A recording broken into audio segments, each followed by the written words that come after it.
मौलाना तहसीन जिलानी साहब के बयानात सुनने के लिए तहसीन जिलानी ऑफिशियल को सब्सक्राइब करें।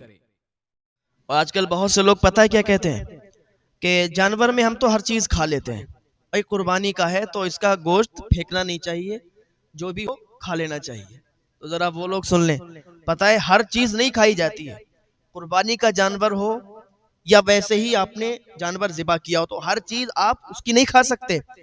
जानवर के अंदर 7 चीज़ें हैं कि जिनकी ममानियत आई है, कि जिनको आप खा नहीं सकते, अगर खा लिया तो वो हराम है, जिनका खाना हराम है, आप गुनाहगार होंगे अगर उनको खाएंगे। तो हमारे यहाँ ये भी एक ज़रूरी मसला है, ये भी बताना ज़रूरी है। नंबर 1 तो बहता हुआ खून, आपने जानवर ज़िबा किया, जो खून बह रहा है, तो आप चाहें कि उसको इकट्ठा करके किसी तरीके से उसको आप पका लें। हालांकि ऐसा तो होता नहीं है कि आदमी खून वगैरह को नहीं खाता है, लेकिन बताया गया है कि ये हराम है, बहता हुआ खून आप नहीं खा सकते। दूसरी चीज, जानवर की शर्मगाह आप नहीं खा सकते। तीसरी चीज, पाखाने की जगह। चौथी चीज, पेशाब की थैली। पांचवी चीज, गदूद। गदूद वो होता है कि बाज़ औक़ात खून भी जम जाता है या किसी बीमारी के तहत भी हो जाता है, तो डॉक्टर भी बताते हैं इस बात को, अगर कोई खा लेगा तो उससे बीमारी होने के चांस ज्यादा हैं। और हालांकि ये हराम भी है। गदूद खून जम जाता है या बीमारी के तहत भी जानवर के अंदर पाया जाता है, तो बहुत से लोग क्या करते हैं, उसको भी खा जाते हैं, उसको भी पका के और खा जाते हैं, जो कि हराम है। इससे बीमारी होने के भी चांस ज्यादा रहते हैं, तो ये भी मना किया कि गदूद भी नहीं खा सकते। और छठी चीज, कपूरे, ये भी नहीं खा सकते। और सातवीं चीज, पित्ता। पित्ता भी नहीं खा सकते। पित्ता जो होता है उसके अंदर एक जहर होता है।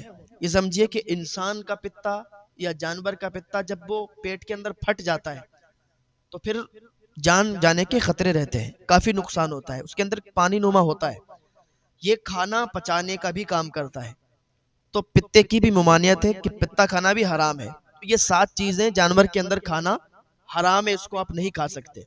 हमारे यहाँ तो रिवाज है, कुर्बानी होती है तो लोग कहते हैं कि चलो भाई सब काट पीट के बराबर कर दो, इसका कोई चीज फेंकी नहीं जा सकती, तो फिर खाल भी खा जाओ हैं। तो ऐसा नहीं है। कुर्बानी का जानवर या वैसे ही जो चीजें जायज हैं उनको खाएंगे, जो चीजें जायज नहीं है उनको हम नहीं खा सकते। तो ये मसले हैं ना, इनको थोड़ा ध्यान में रखें, जहन में रखें।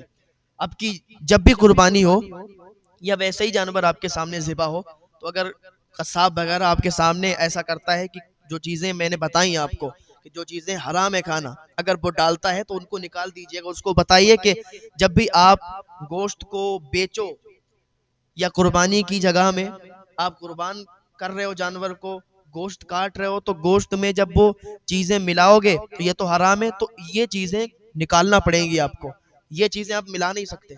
जो चीज़ें जायज़ हैं बस वही खाना हमारे लिए जायज़ है, जो हराम है उनको हम नहीं खा सकते। अगर आप ये बता दोगे तो हो सकता है आइंदा से वो जब भी कहीं कुर्बानी करे या गोश्त बेच रहा हो तो ये चीज़ें उसे भी ध्यान रहेंगी। तो ये ज़रूरी मसाइल हैं, क्योंकि उलमा से मालूम चलते, उलमा के पास आप अगर बैठेंगे तो ये ज़रूरी मसाइल आपको मालूम चलेंगे। तो जो भी मसले मसाइल आपको ना मालूम हो, तो कुर्बानी करने से पहले अपने यहाँ उलमा से मालूम कर लें, ताकि आपको सही तरीके से मसला मालूम चल जाए। अब ऐसा नहीं आपको मालूम है नहीं और आप काम वही कर रहे हैं।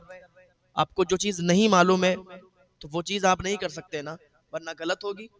और जब गलत करेंगे तो फिर गुनाहगार होंगे तो फिर सजा मिलेगी आपको, उसका अजाब आपको मिलेगा। तो सबसे पहले अगर मसला नहीं मालूम है तो मस्जिद के इमाम साहब के पास जाएं, महल्ले के उलमा से पूछें, तो वो आपको सही तरीके से मसले बताएंगे और फिर आप कुर्बानी करेंगे तो इंशाअल्लाह ज़्यादा सवाब मिलेगा।